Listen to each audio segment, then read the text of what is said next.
DeMoivres? Okay, because my college professor called it DeMoivres. So that's too much syllables? Just DeMoivres. Okay. What's all those extra letters in there? Okay, Cody, seriously, think about all the bizarre rules in English. Yeah. Every language is entitled. Our English is most that language out there. Oh, I already know. Like the traditional What Chinese. if they put all of the mix of decimal ones that they give? That's why it's about not a good thing to do here.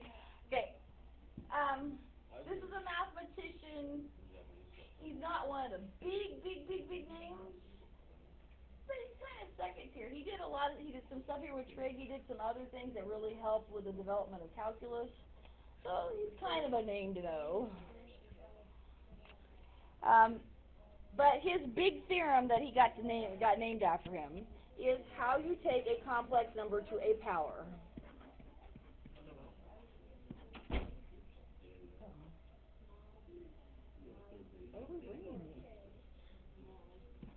That's interesting. Those batteries I ordered you. Okay, so if you already know how to multiply, you already know this rule. If I want to take a complex number to a power, for the moment, assume we're taking it to the third power. What does it mean to take something to the third power? Take times it by itself 3 times. So imagine you've got 3 of these written out. You don't want to do that. No, I don't want to do it. You're right. That's why I said imagine. I'm not writing it. So if I have 3 of these written out, guys, this is dead serious. One more time I have to tell you, we're moving down here.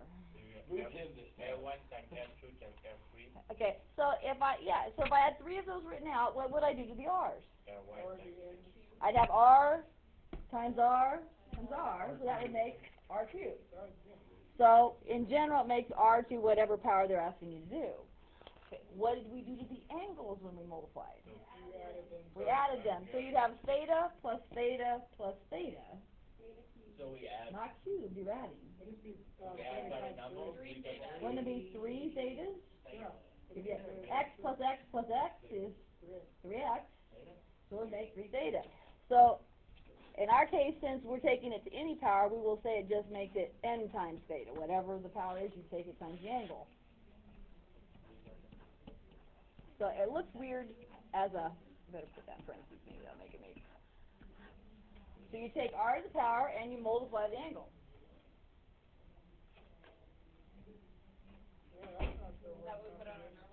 That is the rule you put on your journal, yes. That is the rule you put on your journal. Back on. How do I take this one to the 4th power? I heard a 5 to the 4th, is that right? Yeah. So, yes, I'm going to write this out longhand this first time, but yes, 5 to the 4th, or in other words, 625. And then, Colin, what did you say to the angle? Yeah. You'd have the cosine of 70 times 4, which would make us actually have the cosine of what? 2280. You're scary. Well, I didn't get it. Okay, that's 7 times 4. You're supposed to spit that one out pretty quick. And then, of course, then it's going to be sine of the same angle. It always will be the same angle. Sine of 280. Now, if I ask you to leave in polar form, that's your answer. You took it to a power. Now, you tell me which is easier, taking that to the 4th power or taking something like 2 plus 7i to the 4th power. Yeah.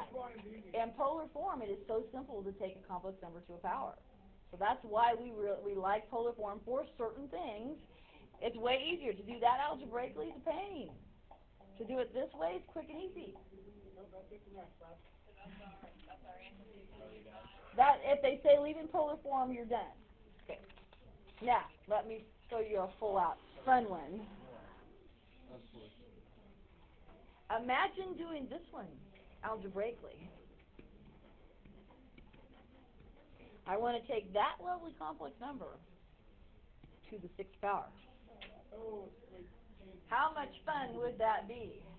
Okay, and every year or two on this quest, I have somebody, I give a problem like this, and I have somebody who attempts to foil it out with 6 of these. And then they're asking me for spare scratch paper. And That's what we should do? it's generally not right, because if you do that algebraically, there's so much room to make mistakes. And then I want to say to them after the class, do you really think I'm that evil that I would make you do that? Could you just turn the, You can do it to that period, huh? Yeah, change what? change it. Yeah, we're going to change it to polar form and then take it as a 6 powers of snap. That's why you have to be able to change forms, though. So how did we change forms? How do I get this rectangular coordinate to go polar? Draw a picture. I draw a picture, but how do I know how to plot a complex number? The thing in front of the plus minus sign is the X, behind it. and that's y. So I'm going over 2 square root of 2, and I'm going, in this case, down 2 square root of 2. So over 2 square root of 2, down 2 square root of 2. That would be my angle in the quadrant I'm in. How do I get, I need r and theta. How do I get r and theta? Pythagorean theorem and tangent. Yeah, Pythagorean theorem, which actually this is kind of a messy Pythagorean theorem because you have to remember how to square 2 square root of 2. Cody, what is 2 times square root of 2 squared? That number squared.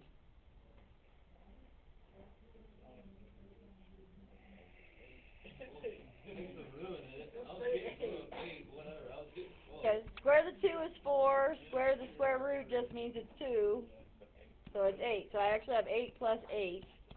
You guys have given about 2 more seconds on the business. Yeah, but the problem that you didn't even know what the number was and weren't even looking at the board was an issue. Okay, and so then that means R's what? 4. Yeah, so R's 4, so that's a nice R. We like R. R's 4. How do I get the angle every single time? You do a tangent every single time. And this one actually you should already know, because if I do y over x here, or opposite over adjacent, Negative 1. don't have to, it can't reduce it. Those cancel, it's the same number. Okay, where is tangent 1 at? 45. 45. Okay, if you see the 2 sides are the exact same number, it's a 45-degree angle. Guaranteed. Oh yeah, I remember 45, 45, 90. Yeah, 45, 45, 90 had the same 2 sides, so yeah, you just automatically know that. It's all coming together now. It all fits, doesn't it? Okay. But do I actually write this as 45 degrees? Yeah, we're in the 4th quadrant, so that's actually 315. Graduate me now. Graduate me now, I'm still ahead.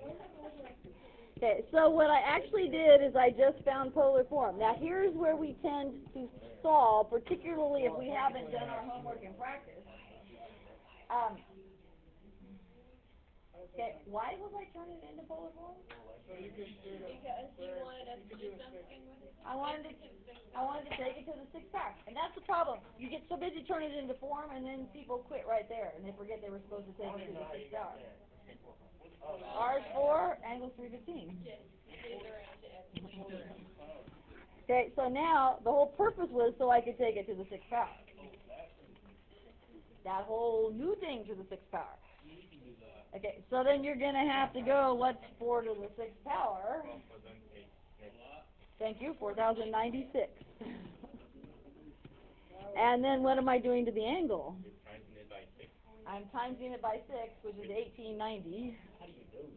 3 times 6 is 18, 15 times 6 is 90. Whoa, you can do that?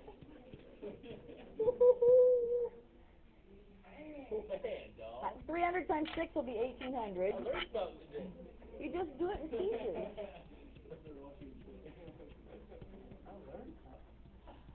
Okay, now, I wanted you to take it in original form to the 6th power, so I want this answer back as a regular complex number. Like the ultimate problem. The ultimate problem is that. this is, Back in rectangular. yeah, but actually this one's a really easy one to turn back to rectangular. You were insane. No, I'm not. This is not easy. You just have to figure out what angle is 1,890 is really what angle when you reduce. If you divide by 360, it goes in there 5 times, 5.25. which is 1,800 degrees. So it's a 90 degree angle. So it's a 90-degree angle is all it is. So you just take 360s out, there'll be 90 left. So this is really just a measly little 90-degree angle, which actually is good news because that's 90 degrees is a super easy angle to do. Yeah, So when I do that, okay, now all you have to do is go, well, what's the cosine of 90? 0. And what's the sine of 90? 1. So what's that answer become? Yeah. You don't need to write the 0, so it's just 4,096i. Yeah, that is done. They're back in rectangular form. That is done. Okay, now, yes, that was a fair amount of work, but I tell if you foiled that with 6 of those, and you had to foil 2, and then take that answer times another one, and then take that answer times another one, that would be way worse. This is better. This is better. Yeah. Not the I, but the, I don't know, if we can do the same or not. Okay. In the formula, Q, I, square Q. Can you say, if it is Q, E, square Q, can we use some formula or not? You're what? Could you change it to polar form? If you were just, it was just a regular. Yes, it will be X, and after, it will be the same formula, but plus I times X times. Can you work on it? It should work that way. It should work that way. You could also, the other option you would have had to do this, if you remember doing the binomial expansion theorem last year. You remember when we took a binomial to a big power and we knew the powers went down 8, 7, 6, 5, 4. You could do this with that theorem too, but it would still be horrible to simplify. This really is the easiest way. Yes, it took some work, but it really is the easiest way to get something like that worked out. You're insane. I'm sorry. Okay, now here's even better news. There's one more use of this formula. No. Yes. Suppose I said, solve this problem. What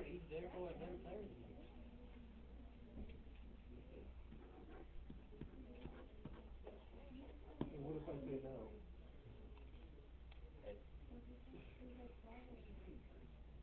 Do I want to do that? Yes, we do. Whatever you're going to do. Okay? I want you to, oh, hold it, I was going to stop that anyhow, never mind.